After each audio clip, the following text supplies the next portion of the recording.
Amigos y amigas de Canal Universitario, tengan ustedes muy buenos días. Soy el doctor Gustavo Mendoza Ríos, profesor emérito de la Facultad de Medicina, médico especialista del Hospital de la Mujer, que tiene el placer de ingresar a vuestros hogares mediante su programa Cuidemos tu Salud. Este día hemos de hablar de algunas cosas verdaderas del COVID-19. El estado de situación mundial, qué es lo que pasa en el país, cuál la perspectiva, algunos mitos a lo mejor que existen en el medio. Y para ello hemos invitado a un distinguidísimo profesional, también profesor de la Facultad de Medicina. Él es infectólogo pediatra y tiene su base de trabajo en el Hospital del Niño, el doctor Víctor Hugo Velasco. Con él hemos de dilucidar varios de estos aspectos que es muy importante que los conozca usted. Aprovecho el momento para permitirme enfocar el problema desde el punto de vista reflexivo. Definitivamente el problema del COVID no está absolutamente resuelto. Es un problema que va increciendo en el país. En menos de 10 días se triplicó prácticamente el número de casos.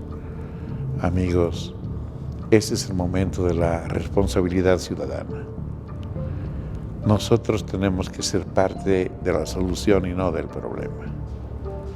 Esperemos que ojalá quienes nos ven, ojalá los jóvenes se incorporen en la solución de este problema. Y este pasa por el distanciamiento social, el uso de la mascarilla, evitar lugares de aglomeración, respetar a los mayores y dejar que ellos puedan estar en sus casas y contribuir nosotros para que se expongan lo menos posible, porque no hay duda ninguna de que el inmenso grupo de fallecidos acá y en el mundo son las personas mayores, de 60 años y más aún si tienen comorbilidades.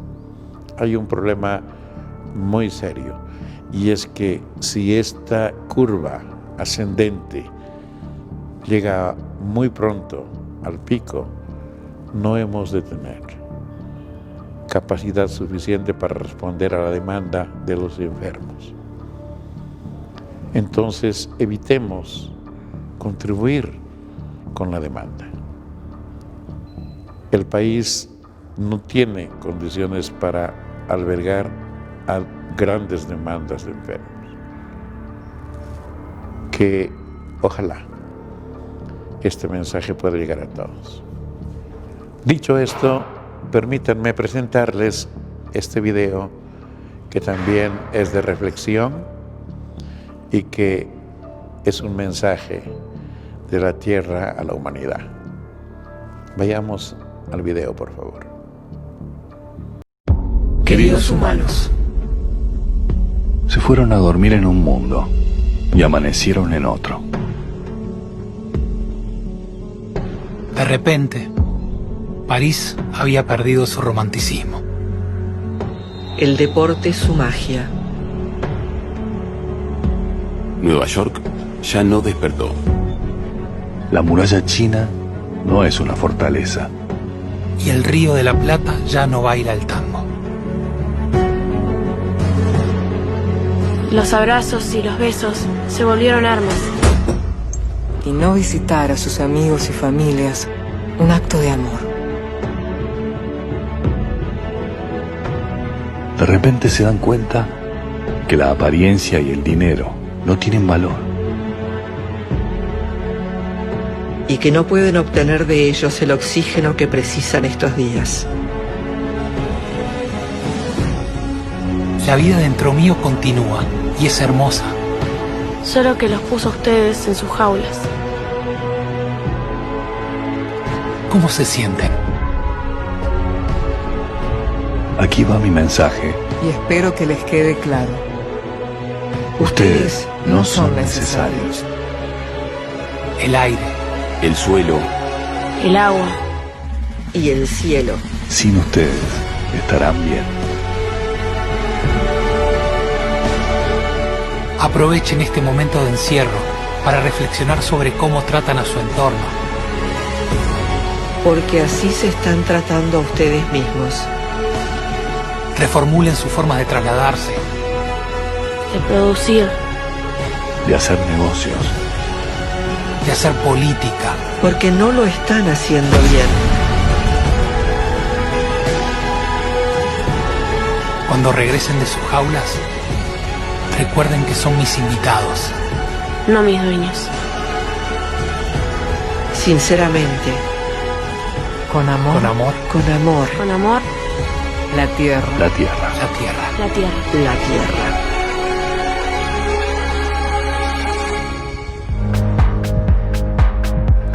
Amigos, ahora permítanme ir a un primer corte, por favor.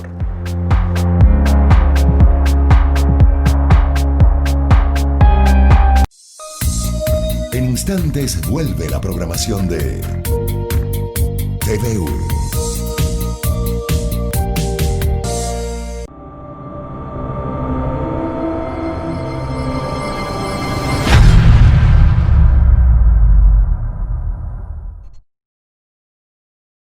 ¿Nos ayudas a evitar la propagación del coronavirus COVID-19? Lávate las manos con agua y jabón. Al toser o estornudar, si no tienes un pañuelo, cúbrete con la parte interna de tu brazo. Utiliza pañuelos desechables y tíralos tras su uso. Evita tocarte la boca, la nariz y los ojos. Recuerda que las personas mayores o que tienen alguna enfermedad son grupo de riesgo. Y no salgas de casa si no es imprescindible. Seamos responsables para volver a la normalidad lo antes posible. Yo me quedo en casa. Continúa con la programación de TVU.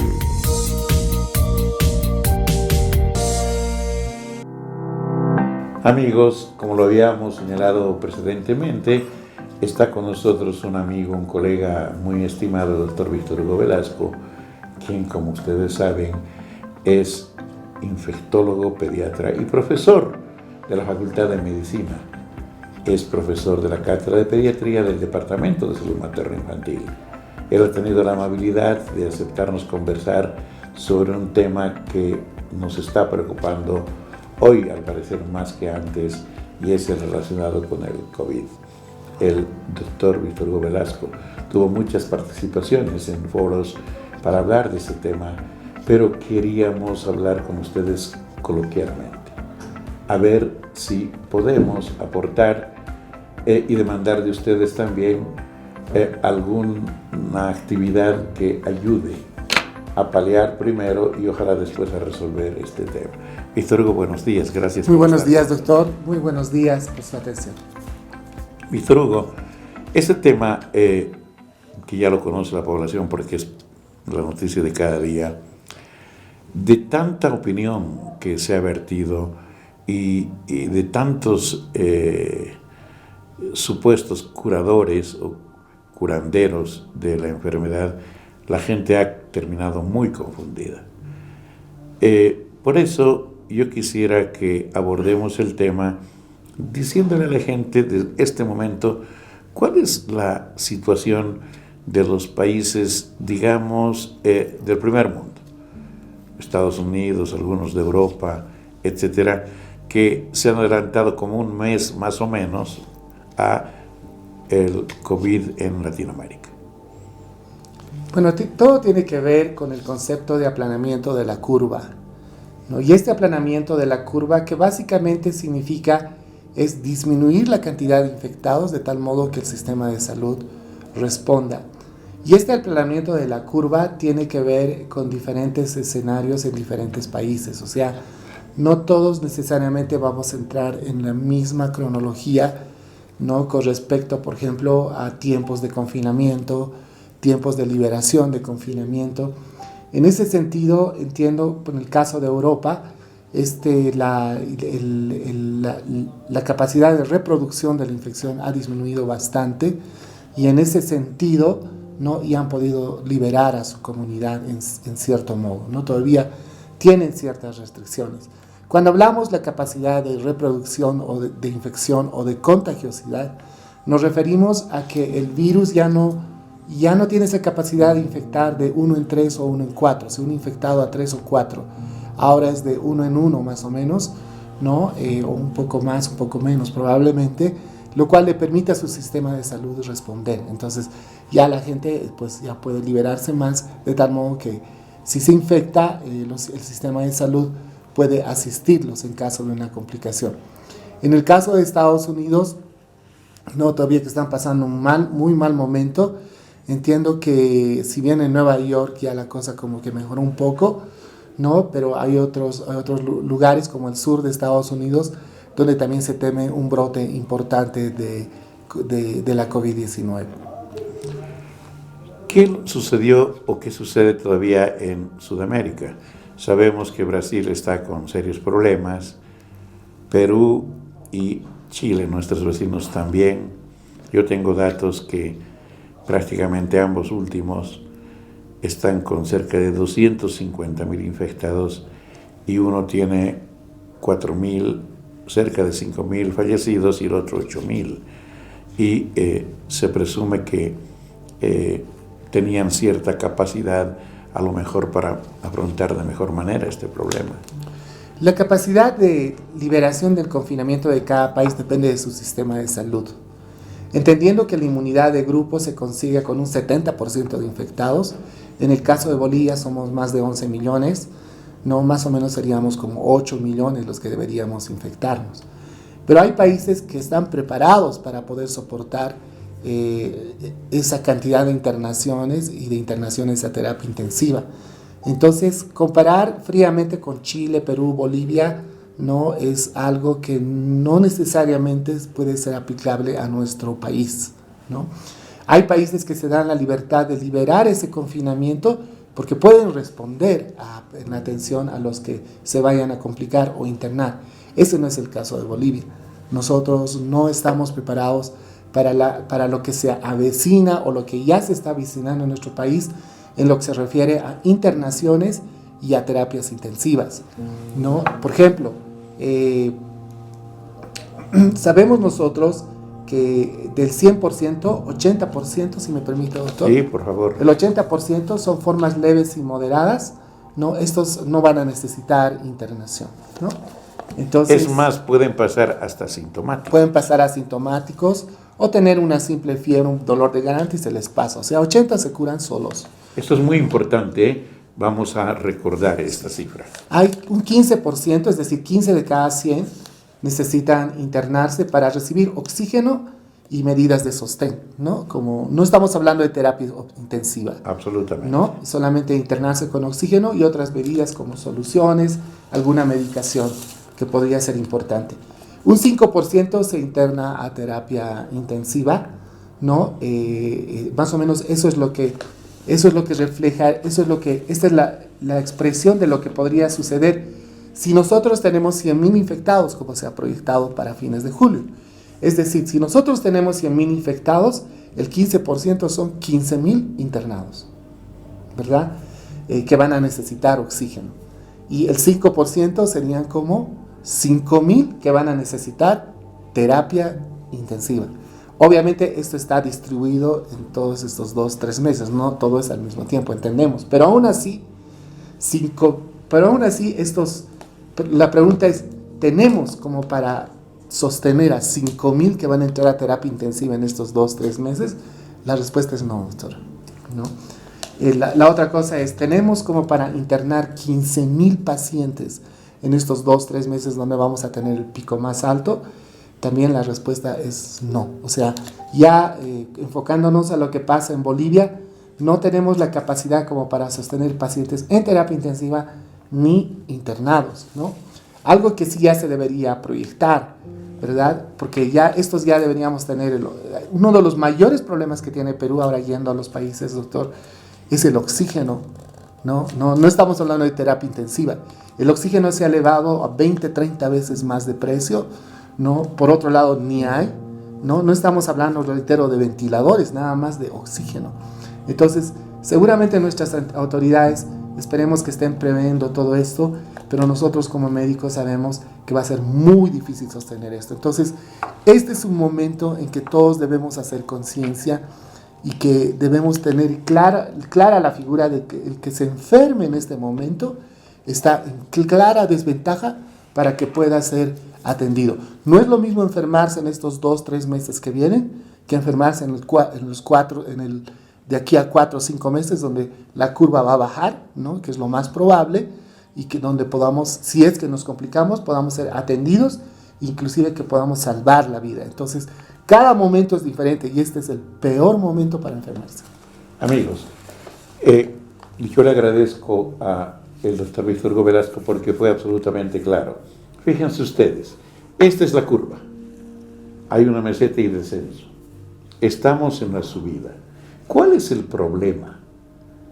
Que si todos simultáneamente, 100,000, nos enfermamos, y 100,000 es la 100ª parte de la población de Bolivia, ni siquiera es la 10ª, es la 100ª parte. Hemos de precisar de 5,000 unidades de terapia intensiva, que no existen. No estamos ni la 10ª parte de aquello equipados. Entonces, ¿qué tenemos que hacer? No enfermarnos, evitar enfermarnos. Y eso depende en gran medida de nosotros, evitar exponernos. Estamos en un periodo, Víctor Hugo, en el que prácticamente ya no sabemos quién está enfermo y quién no lo está. Ese 80% de asintomáticos a lo mejor pululan por las calles y están siendo focos de diseminación. Pero definitivamente, si nos enfermamos simultáneamente 100,000, hemos de sufrir todos los enfermos. Este 15% más el 5%, 20,000, que no han de saber dónde ser atendidos. Y se va a agravar todavía con una situación muy subjetiva. Llegan casi muertos al hospital y en el trámite, en la burocracia, a lo mejor el rechazo del paciente o alguna contingencia así, fallece y dicen, si se hubiese internado, no hubiese fallecido. Por favor. Aquí se trata de conocer básicamente lo que ustedes ya saben, la evolución de un proceso como este, o lo que decimos los médicos, la historia natural de la enfermedad. Entonces, la recomendación que hace el profesor Velasco, este momento es vital. Tenemos que evitar que la gente se enferme porque no va a haber capacidad de respuesta a los casos graves. Y eso depende de nosotros. Por supuesto que hay gente, por lo visto, intencionalmente provocando caos para que esto no se comprenda. Pero el doctor Víctor Hugo Velasco, que es una autoridad en el tema, nos está señalando con claridad de que una cosa es enfermarse este momento o en el siguiente par de meses y otra dentro de 4 meses. Probablemente cuando las cosas estén muchísimo mejor dispuestas para atender a la gente. Así es, ¿verdad, Víctor Hugo? Así es, doctor. Y tomo algo que usted dice, hay una evolución natural de la enfermedad, ¿no? La evolución natural nos referimos para nuestra audiencia, es que una vez que yo me infecto, no necesariamente hay algo que evite que yo me complique, ¿no? De pronto se pueden hacer algunas cosas, ¿no? Por ejemplo, el oxígeno, si es que me toca internarme, de tal modo que no avance el daño hacia el pulmón. Pero en general la evolución natural, en la mayoría de los casos, va a ser la que tenga que hacer, pese a que esté con médico, pese a que esté con algún medicamento, porque en este momento no hay algo que esté comprobado que prevenga, que trate la COVID-19. En este momento lo que dice nuestro doctor Mendoza es clave. Estos 2 meses son importantes para que nosotros tengamos toda la prudencia, toda la cautela de no infectarnos. especialmente los grupos de riesgo, que creo que luego vamos a tocar ese punto. Exactamente. Bien, amigos, hemos de seguir conversando sobre el tema, pero ahora permítanme ir a un corte, por favor.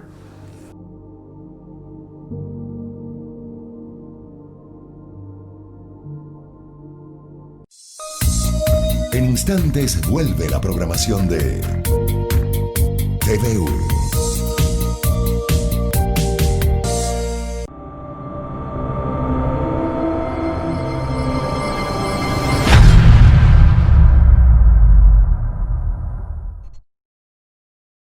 También nuestro equipo encontró gente jugando una pichanga. Muchos son los casos de incumplimiento a la orden. Lo que hasta el momento es la cifra de fallecidos en nuestro país. Abuelita, ¿te acuerdas cuando te acompañaba al bingo? Estamos haciendo un esfuerzo de llegar a todos los que requieran este apoyo. Un vacilo. Hemos tomado medidas para que puedan utilizarse CTS. Hoy la cosa está cada vez peor. Ahora disponer de parte del... Hay más contagios. Que están en pero igual seguimos saliendo de nuestras casas. Por gusto.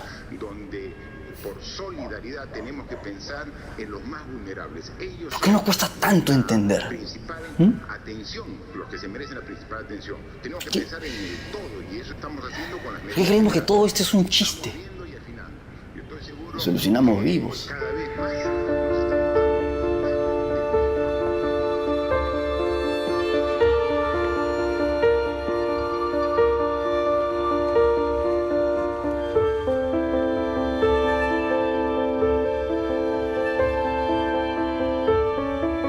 Pero te juro que todo esto va a pasar, abuelita.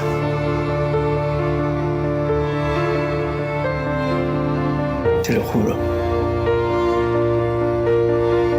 No voy a volver a salir por una estúpida pichanga. Te lo prometo.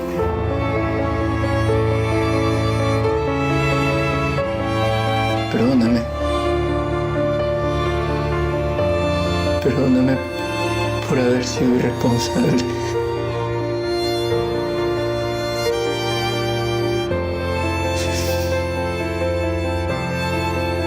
Perdóname por haberte contagiado, abuelita. Perdóname por haberte contagiado.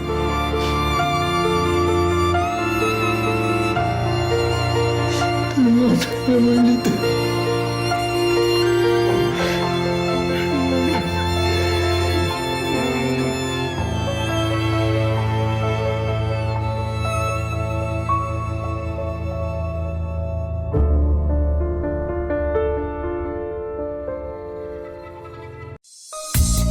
Continúa con la programación de TVU.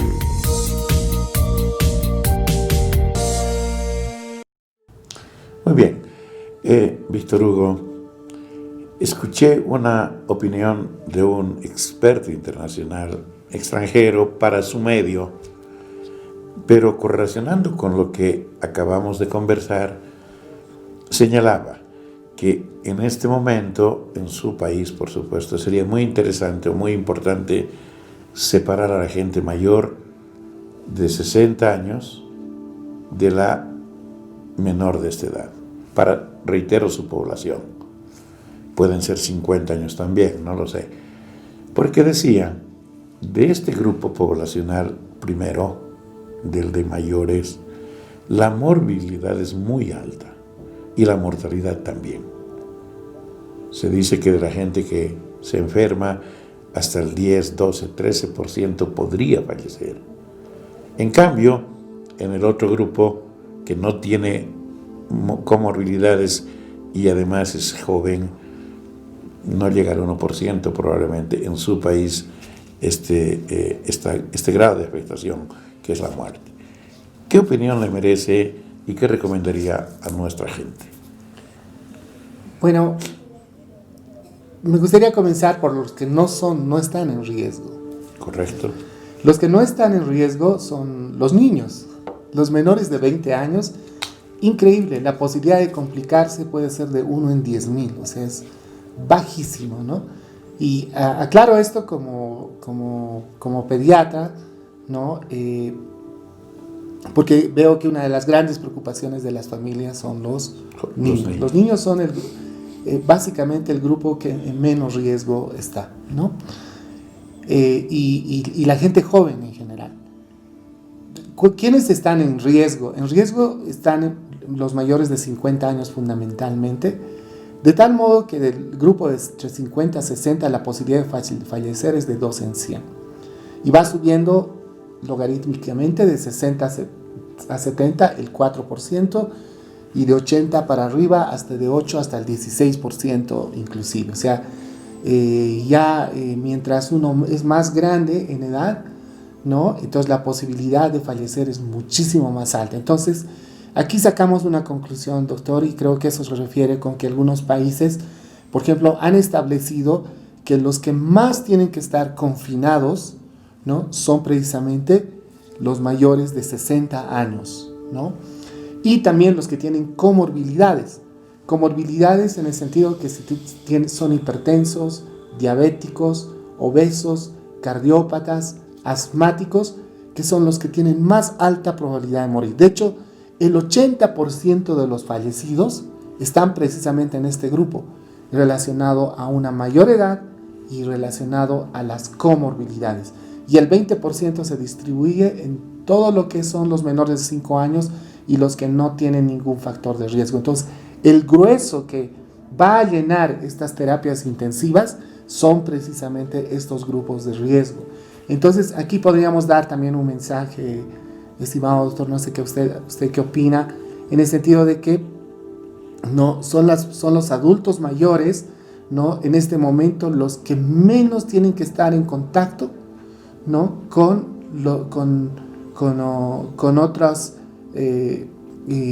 otras personas que ellos no conozcan en la comunidad o que se expongan, son los que menos tienen que estar expuestos, y también los que tienen o tenemos factores de riesgo que puedan hacer que nos compliquemos. Entonces hay que cuidar a este grupo.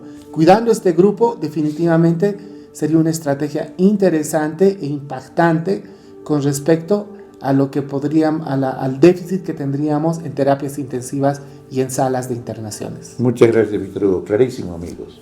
Si protegemos a los mayores y evitamos que se enfermen, va a ser una estrategia muy buena para disminuir, primero, la demanda, y segundo, por supuesto, la posibilidad de enfermar y de morir por razones que se han explicado.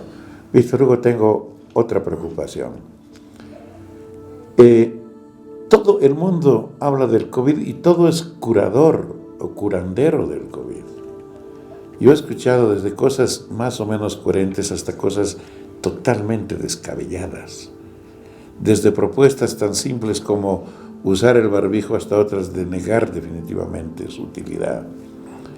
Pero vayamos al tema terapéutico serio.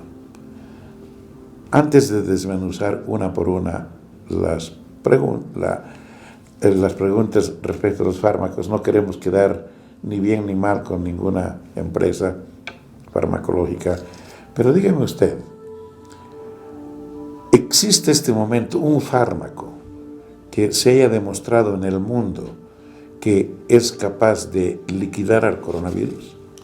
La respuesta es que no existe, ¿no? Porque si existiera, ¿por qué se siguen muriendo más personas? ¿No? Y déjeme explicar esto con estos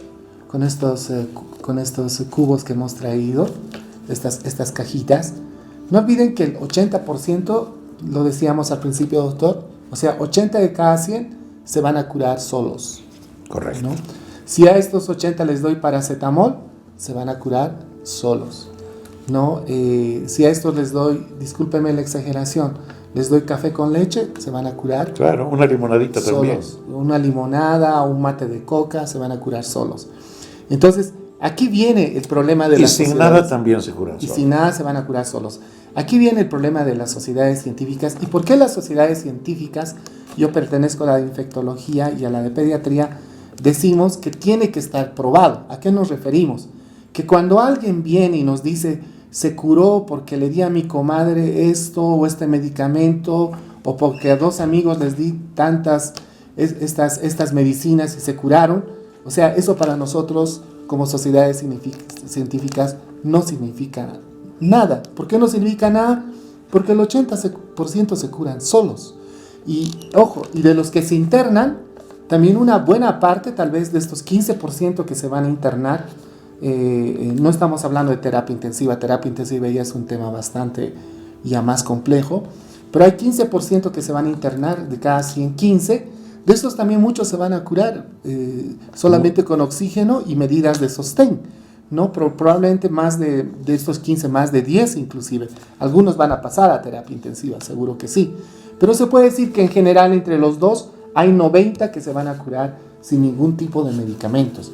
Entonces reitero, cuando alguien nos ofrece algún tipo de medicamento bajo el enunciado que se curó su comadre, que se curaron 5 personas por allá y les dio, no sé, 2 a 2 pacientes les dio tal brebaje, ¿no? O sea, no significa que es el medicamento que se está curando o esa solución tradicional o de pronto algún químico que alguien piense que está teniendo ese beneficio, sino que de pronto se curaron porque se tenían que curar.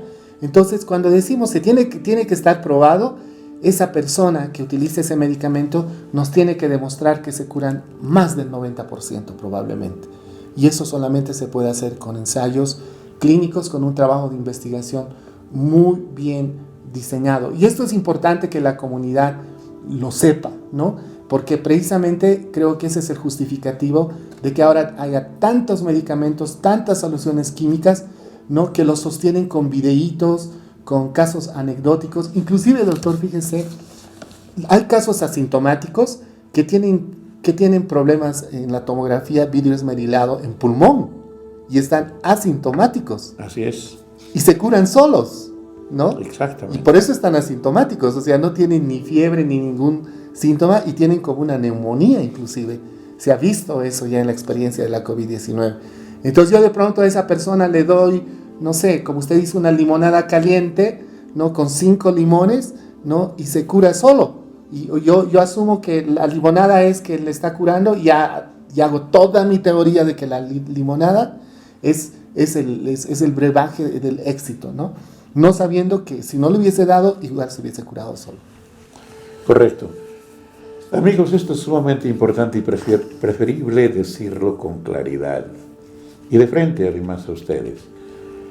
La ivermectina, que infortunadamente aquí se ha, hasta por decreto o por resolución,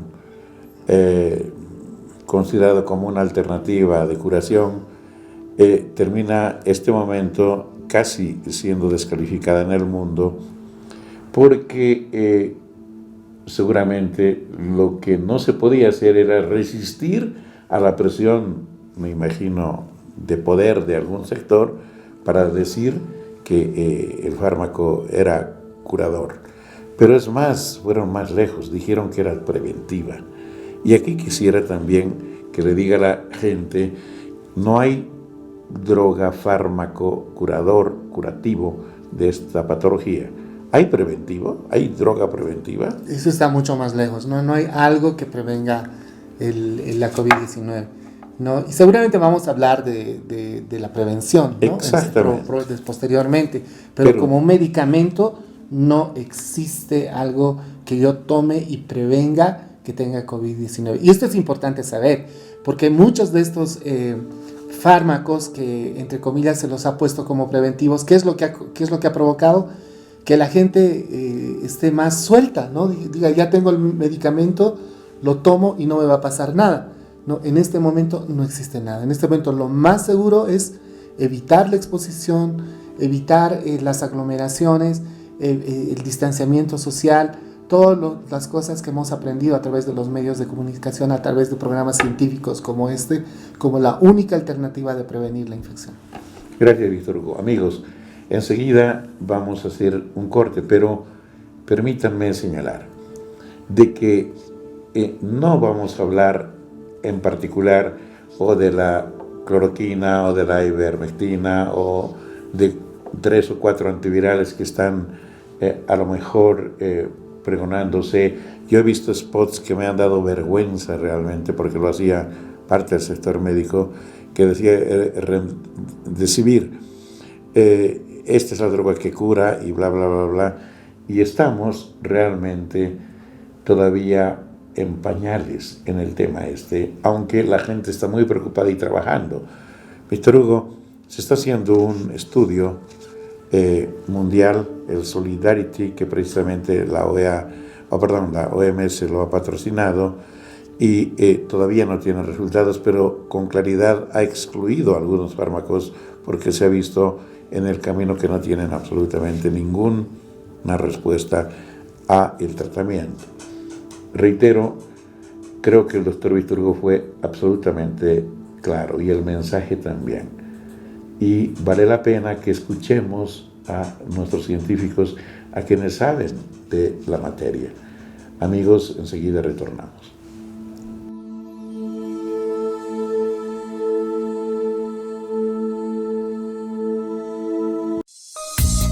En instantes vuelve la programación de TVU.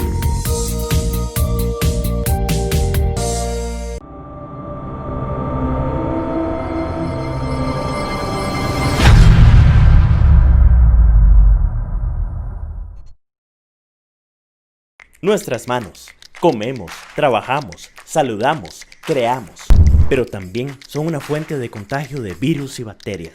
Lavarse bien las manos es la mejor defensa para prevenir al coronavirus COVID-19. Ojo, es muy simple. Humedezca las manos y cierre el tubo. Aplique suficiente jabón. Frote por delante y por detrás de las palmas de las manos, los dedos, las uñas, las yemas de los dedos. Cuando se seque, use una toalla desechable y use la misma toalla para cerrar la llave. Prevenir el coronavirus COVID-19. Continúa con la programación de TVU.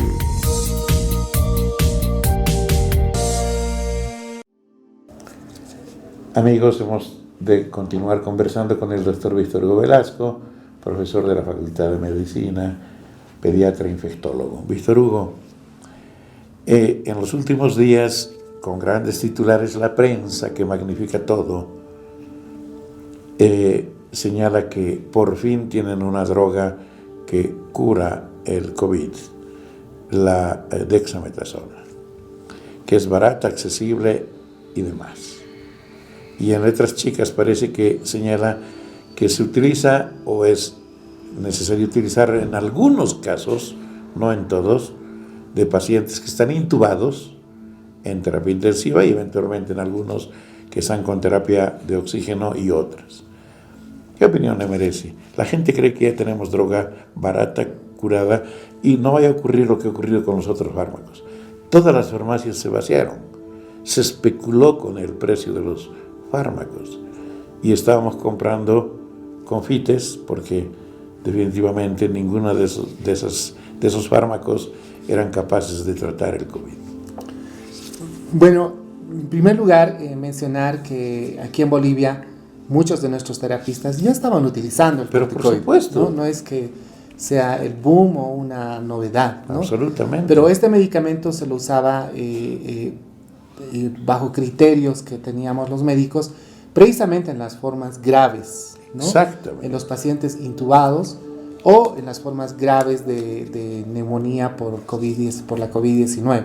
No así en las formas no graves, llamémoslo, o peor, si como forma preventiva, porque más bien en todo caso ya había la teoría, y esto está señalado en las recomendaciones del ITSA, que es la Sociedad Americana de Enfermedades Infecciosas, ¿no? En la que más bien en periodos tempranos, más bien lo que produciera disminuir el aclaramiento Exacto. de la carga viral. En otras palabras, podría empeorar el problema.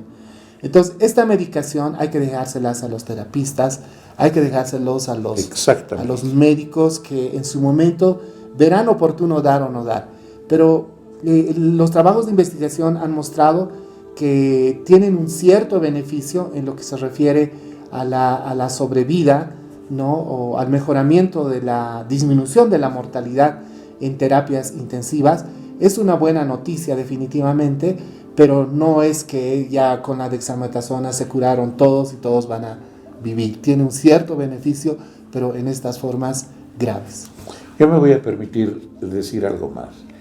Indiscriminadamente utilizada la el corticoide en general es capaz también de deprimir el nivel inmunológico de las personas.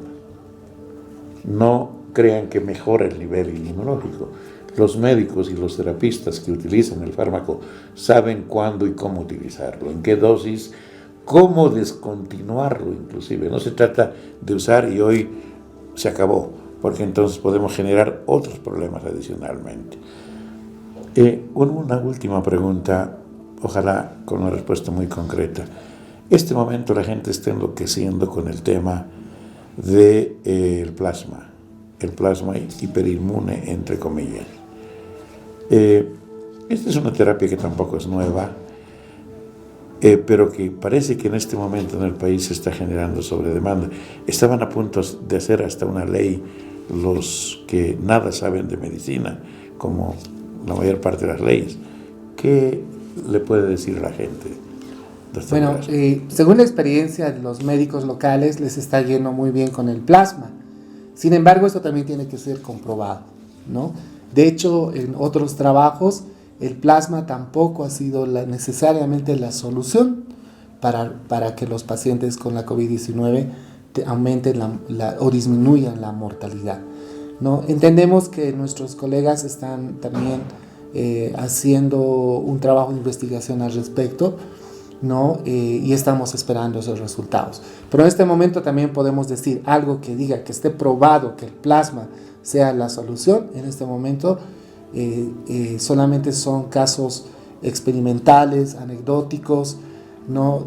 Más de la experiencia de los colegas que una comprobación de que realmente esto sea un beneficio para los pacientes que lo reciban. O sea, que todavía lo dejaríamos en paréntesis. No estamos diciendo que no se lo use, ¿no? Pero todavía falta por comprobarse si realmente esto está siendo de beneficio. Lo que pasa, doctor, así bien claro, también algo que quiero comentar es, generalmente solo se muestran los que se curan, pero generalmente nunca se muestran, ¿no? O sea, yo quiero promocionar, por ejemplo, la ivermectina, vamos a hablar de ivermectina, solamente muestro los que se han curado, pero si hago una investigación de los que no se han curado y han tomado lo mismo, eso ya no lo digo, ¿no? Y eso puede ser para cualquier otro tipo de intervención. Gracias, Víctor Hugo, amigos. Creo que también esto hay que tomarlo con serenidad. Los médicos están utilizando todos los recursos disponibles para tratar a enfermos graves. Y si el plasma es un recurso al que se puede echar mano, yo creo que está plenamente justificado si es el criterio del terapista. Es decir, no estamos yendo contra el plasma. Sin embargo, el plasma no cura, porque otro es el concepto de curación. Va a paliar, va a ayudar, va a contribuir seguramente, y eso es bueno. No lo olviden, una autoridad, alcalde de alguna comunidad, que negó que existiera el corona, porque dijo que era un invento, que enfermó, que recibió plasma y fue atendido en una unidad privada de salud. Falleció infortunadamente.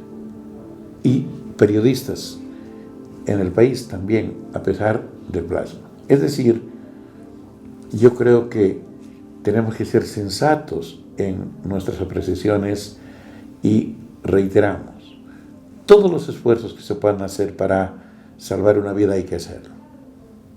Pero indudablemente la parte más importante, Víctor Hugo, es la preventiva. Y de ello es de lo que yo le voy a pedir ahora que nos dirijamos a la población a ver si a ustedes le pueden escuchar. En este momento lo más seguro es el distanciamiento social, evitar las aglomeraciones, la higiene respiratoria, que se traduce en saber toser, uso de barbijos, higiene de las manos, como una de las medidas preventivas más importantes, ¿no? Invertir en nuestra salud, tratar de alimentarnos lo mejor posible, el que fuma que ya no fume, ¿no? Entonces cada uno sabe sus debilidades, sabemos lo que significa alimentarnos bien, saludablemente. En este momento eso es lo más seguro como para prevenir que nos infectemos, ¿no? Y nuevamente yo quiero recalcar, doctor, lo hemos dicho al principio, estos 2 o 3 meses son el peor momento para infectarnos, ¿no? Probablemente después sería una mejor opción si, digamos, en algún momento nos vamos a infectar. Pero precisamente esos 2 meses es el tiempo en que más tenemos que cuidarnos porque nuestro sistema de salud ya está abarrotado. Víctor Hugo, en los últimos 10 días hemos más que duplicado el número de casos que teníamos. En los últimos 2 días se han sumado de a 1.000 casos por día. Yo estoy imaginando que a este ritmo, en 30 días, hemos de tener 30.000 infectados. De esos, calculemos que el 15% necesite primero alojamiento, ¿no es cierto? Y el 5% más o menos necesite terapia. Estamos perdidos, pero no por falta de voluntad o que los servicios no quieran atender, simplemente se habrá superado su capacidad, su discreta capacidad. Y no puede ser un tema político. No puede ser que haya gente tan sinvergüenza de decir, no, pero si nosotros hicimos o no hicimos. Las sociedades científicas, las autoridades, en el primer momento hicieron un diagnóstico de lo que teníamos como instalaciones de salud y como equipos. O sea, ya no tenemos que nada, absolutamente nada, inventar ni justificar. Si teníamos 5, teníamos 5 y punto, ¿no es cierto? Y si teníamos 1.000, teníamos 1.000 y punto. No se trata ya de justificar absolutamente nada, ni menos sacar rédito. Un último momento del programa que quisiera aprovechar de comentar con quien sabe de este tema, Víctor Hugo. Ciertos grupos de gentes del país han estigmatizado la función de los médicos. La ignorancia, el atrevimiento, el despropósito ha llegado a extremos, como que alguna gente de salud no dejarle entrar a su departamento, a su casa. En algún edificio en Cochabamba señalando que los médicos no usen los ascensores, que utilicen las gradas porque aquí hay niños y gente mayor que puede enfermarse. Es decir, ¿cuál es la imagen que en este momento tiene el médico que no puede captar la población? A mí no me gusta hablar de héroes, creo que cumplimos todos nuestra función, pero si alguno habría, ese sería el personal de salud, que con poca o ninguna protección es capaz de enfrentarse, seguramente con mucho temor, a toda la gente que demanda servicios. Yo anecdóticamente le voy a decir, estaba en un centro de salud hace poquitos días e ingresó un señor que se notaba que estaba bastante malito. Se examinó y se le dijo que sintomáticamente era un COVID. El tipo lo que hizo fue salir como flecha, estaba en moto y se fue, solo Dios sabe dónde. Pero le tosió a todo el mundo que estaba alrededor de él. No tuvo el mínimo cuidado. Parecía que se estaba desquitando contra alguien y contra el personal de salud en primera instancia. ¿Por qué esta conducta en nuestro país? En otros países a la gente le están reconociendo su esfuerzo y su trabajo. No queremos felicitaciones, no queremos agasajos, simple y llanamente la gente requiere de un reconocimiento de su trabajo cuando lo hace bien. Ingenieros, pintores, músicos, todos. Y los médicos hoy tenemos que afrontar esto y creemos que debemos llegar con un mensaje a la gente. Víctor Hugo, ¿qué? Así es, doctor, este es el momento en que todos somos COVID-19 hasta no demostrar lo contrario, ¿no? La señora del mercado, el señor que está conmigo en el minibús, qué sé yo, el que va al banco, o sea, en este momento todos debemos protegernos de todos, ¿no? Creo que en este momento eso es lo que nos va a ayudar a que nosotros evitemos infectarnos, ¿no? Y realmente yo también les pido como personal de salud, ¿no? Todo el apoyo de ustedes, toda la comprensión de todos ustedes. Nosotros, los personas, no infectamos porque estemos en el mismo ambiente que todos, ¿no? Eso es un poquito de falta de conocimiento, ¿no? Evidentemente todos debemos tomar nuestras medidas preventivas, pero creo que también ha llegado el tiempo en que todos debemos ser empáticos entre todos, con los médicos, inclusive con las personas que están con la enfermedad, ¿no? También hemos visto casos muy comunidades, digamos, que han estigmatizado a los enfermos, pero creo que ha sido por falta de educación, sabiendo que ese enfermo, pues mientras no salga de su casa, tampoco es que iba a infectar a todos. Correcto. Amigos, son momentos de reflexión. Esta es una responsabilidad de todos. El doctor Velasco nos ha señalado, potencialmente todos pudiéramos ser portadores del virus y pudiéramos enfermar los que aún no lo son. Cuidémonos entre todos. Si todos simultáneamente enfermamos, va a ser un drama nacional que no se va a resolver ni con lamentos, ni con llanto, ni con palabras. No hemos abordado, Víctor Hugo, y a lo mejor lo vamos a hacer en una próxima oportunidad, por ejemplo, la disposición de los cadáveres por COVID, que es otro drama, y que parece que la gente o no se sensibiliza o definitivamente no le interesa mucho. A nosotros sí, y por eso estamos conversando con ustedes. Víctor Hugo, muchas gracias por haber participado. Muchas gracias, doctor. Muchas gracias. Cuidémonos todos y en esta lucha estamos todos, no solamente las autoridades, sino también todos nosotros. Gracias. Amigos, esto fue todo por hoy. Sinceramente, esperamos que los mensajes que nuestro invitado hoy tuvo la amabilidad de transmitir sean debidamente valorados y captados. Es nuestra responsabilidad cuidarnos y cuidar a la gente. Es nuestra patria, es nuestro país, son nuestros amigos los que nos rodean, son nuestros familiares los que comparten con nosotros cotidianamente. Cuidémonos todos. Ya va a haber tiempo para disputar otros aspectos que a lo mejor son de interés de grupos privados, pero este momento creo que es un desafío que todos debemos asumir humildemente y contribuir a que el país no llore, no sufra, que no lamente cosas que pudo haber hecho y no hizo. Tengan ustedes muy buenos días.